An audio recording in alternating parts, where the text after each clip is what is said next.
Okay, thank you for taking your time with us today. First, can you give us a brief intro about your professional background and career history in Soho? Well, in general, I started almost 20 years ago in hospitality. I studied hotel management in Portugal, and I did a couple of internships in Portugal, and then my first experience was in Macau, next to China and Hong Kong, working in a big gambling hotel. And then from there, I came to Barcelona, and after a year in Barcelona, I started in Soho. So I've been working for Soho House for almost 8 years.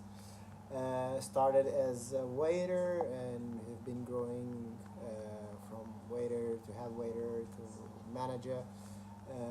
It's been 1 year outside Soho doing events manager in a different hotel, and I came back, and that's it. All right. So we also want to ask some questions about being a manager at Soho. So our first question would be, how would you describe your leadership style as working for Soho? It's a good question. I think my management style, I think it wouldn't change even if I worked in a different company, but I think working for Soho House makes even more sense. The way that I see management to be done, I think it has to be adapted constantly, not only to the staff, but also to the guests, and especially in Soho House because you have basically the same guests every day in here.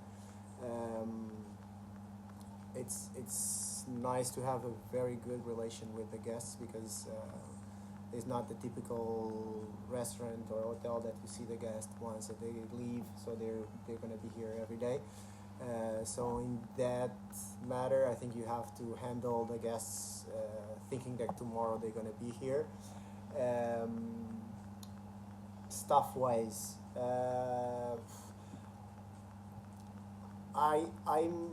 I think there's two ways of leading people.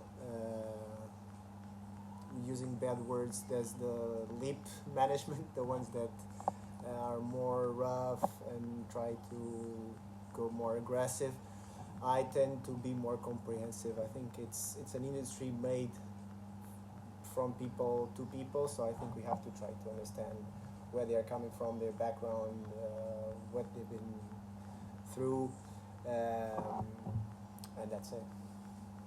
Yeah. And do you think, like, in your leadership, do you tend to be more like positive and motivating? Because I feel like when I notice that I'm working here, especially in the summer, it's like really getting busy. It's also, I think, more difficult for some employees to Yeah, still be motivated Yeah. every day to come. I think it depends. It depends. It doesn't matter if you're a manager, if you're a waiter, if you're a bartender. It depends of your personality. I think a leader should lead by example. So if you're in a crazy moment, rush moment, and you have someone above you that is with a closed face, upset, I think the vibe that is coming to the waiters is not the best one. So I think this will reflect on the way that the waiters will behave. So I think the best way, and I try to be as positive as possible. I understand that sometimes we all have difficult moments. Yeah. The thing is try to, as possible, try not to leave this to influence our behavior, and especially the waiters, because it's a stare. No? If the leader Yeah, it will influence the other people in the company. Yeah. Yeah. And like in what I said like before as well, in the summer, do you have like anything you do to motivate them? I think I try to think that we already have, because after answering the first question, it's already 8 years, and I really remember, and it's nice to remember because I really remember when I was a waiter, Yeah. and I still have this present on my mind, the difficulties that I had, the problems that I had, and it's very difficult for me now that I'm a manager not to think. I'm not gonna say the same way, but at least bring that from my past and try to feel the same pain as a waiter as today. I know that it's rough in the rooftop. Yeah. It's very hot. People want everything from for yesterday. Everything rush. Um, but I think that the experience that I had the last years allows me to see things in a more Yeah, you wider vision, and not as a, because sometimes when we're working we have like a tunnel vision. No, we only think about this task and this table and this, and we have to try to see the bigger picture. Yeah. So I don't know. I would like to think, yeah, that nowadays we have better answers, better solutions for the waiters that are working in the summer, but still we have the same issues.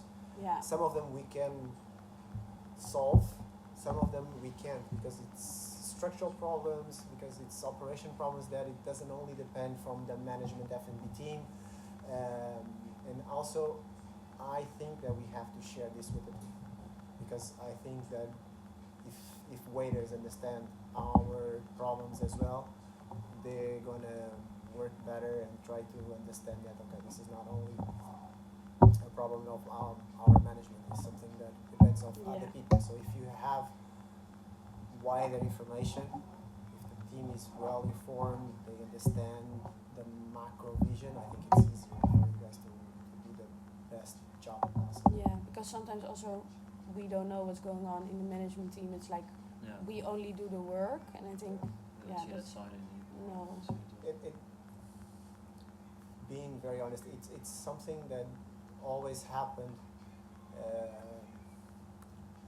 especially this year, with some of the situations that we had, losing part of the management team, leaving.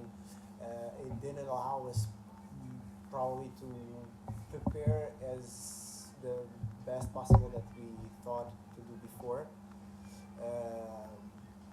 But yeah, it's something that normally we can do better.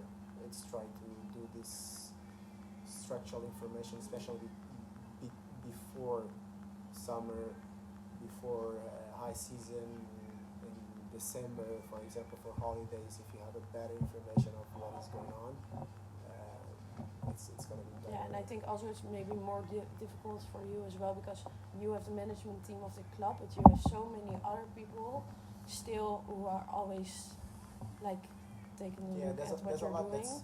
That's why sometimes, and I already told you this, especially the other trainees, because before I was with Deborah and with Dida, I understand that probably you guys have a different view of the situation that we have, because you're a younger generation, you see it in a different way, Yeah, different And it's- culture. and it's Yeah. nice for us to receive this input from you guys, because it's a different point of view. Deborah gave us an idea for payment.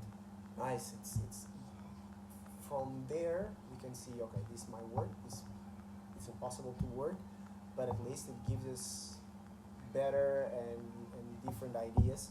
Yeah. And like I said, some of them depend of our decision. Mhm.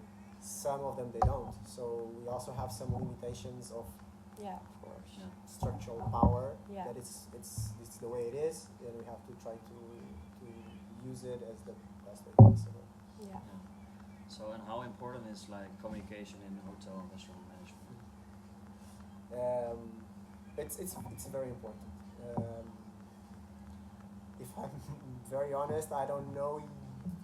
After 20 years of working in hospitality, I don't know what is the best communication. I still think that an honest communication is the best way.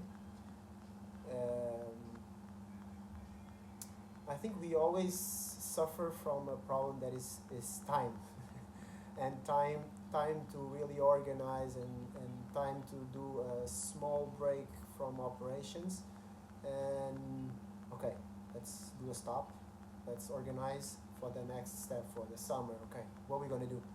But we never have this break moment or less busy moment for us to stop the whole team and have the whole team, because that's another issue that we have. Although you have chat rooms for the cell phones, whatever, call me old school, but I think the best communication possible is face to face. Because you read it, you're not working, you read it, you're okay, you're doing other things, and you read it, but you don't pay fully attention. So I think it would be important for us to have along the year in critical points of the service of the year, have small meetings where all the staff could be present, not only with F&B managers, but with the management of the hotel. Also to see what is the big picture, okay? What are going to be the critical moments where front office will need more support from F&B, not only on operation-wise, but also from the revenue points. I think, although not everybody's going to be interested by this, but at least it will give them a different view of what is the reality. Because otherwise, we just come, we do our 8 hours of working, and we leave, and that's it. We always on this loop. Yeah, and you wait for the weekend, and then it's a new week. It's not a good vision, but it's like a mouse on the wheel. Yeah. We're always running, and the feeling that we have sometimes, maybe you guys as waiters, us with managers, is you never reach. You're always running, sometimes better, sometimes worse. Yeah. But the truth is that the wheel doesn't stop, and it's very difficult for us to do a proper stop of operation. Especially if you're a manager, because if I'm working to the weekend, I don't need to think about work in the weekend, but you guys have like a lot of responsibility, so you still need to be present. Not present, but no, but at least available. Yeah, or otherwise when you come back, you have to sit and see everything that happened, and still you're not gonna catch up with everything. So yeah, it's. I think I've told this in some moment along your internship, and I tell everybody, I think hospitality is, you really have to like hospitality. Yeah. It's something that, or you like it or you not. Otherwise, you're gonna be here 1-2 years and you leave. And I think today that's the issue of hospitality. It's gonna be more difficult. Every year that goes by is gonna be more difficult to have proper hospitality workers that stay for 15-20 years. Because hospitality, it's hard. It has a lot of difficult points, and you really have to like hospitality. Otherwise, with so many professions and new professions and new forms of income, people won't stay in hospitality. It's going to be a passage moment. You stay 2 years, 3 years between stuff, between careers, between studying, but you're not going to stay. Because also, I remember that we had a training here, and you told, I heard that you're saying that Dennis and Marco Franco already worked here for 7 years. It was really like, whoa. I did not... Alicia is here, the hostess is here from the beginning. Yeah, that's really... But in a way, I think that's also important how you make a team, it's very because important. if you have only people that stay here for 8 months or 1 year, then you will never really get the team. I know that for you specifically is not the best example, but I really think I see some similarities with football teams. You have to have people that stay 5, 6, 7 years to understand what is the culture of the team, the brand spirit. Because if you always have new people, it's very difficult to understand what is the identity, the culture. Even I don't know. Even people that you're not going to be able to have always amazing workers. No. But it's nice to have a team that has different personalities, different qualities, and a way that you can adjust them, and as a total, they can work. It's not easy, because, again, today is more difficult to bring workers to hospitality. So sometimes you have people that you see that they are not the best one, but it's the only ones that you're able to catch Yeah. to work. And then this is management responsibility to try to mold them in the best way possible with their characteristics, with their personality, with their futures, to put this in a team and make them work. Yeah. And I think that's the funny part of hospitality also, because you have people from Holland, from South America here, from Italy, from Portugal, from whatever. Total different goals, total different culture, total different backgrounds, and you have to make it work somehow. Yeah. That's why I think that a good management team has to understand. Yeah. Otherwise, if you just want them to do something because you think that they have to do it, yeah, I think you're gonna be able to make them do it for a short time. But the day that you're not working, they're not gonna do, because they don't have the whip behind No. saying you have to do this. Yeah. Okay, I'm not gonna do it. No. So it has to be from them. It has to be something that, okay, they understand the culture, they understand why they have to do this, and that's it. Yeah. It's, And I think only one last question. I think Yeah, what kind of advice and key takeaways would you give us, like our trainees, if we're gonna start our career? Biggest tip. I think I already told this, well, especially Dide and Deborah, I've told them this: show interest and understand what you're really interested in. Okay? I know that, again, because you're always in the wheel, sometimes you don't have time to stop and think and to see, okay, what do I want to do? Not this week, not this month, but for my future. yeah.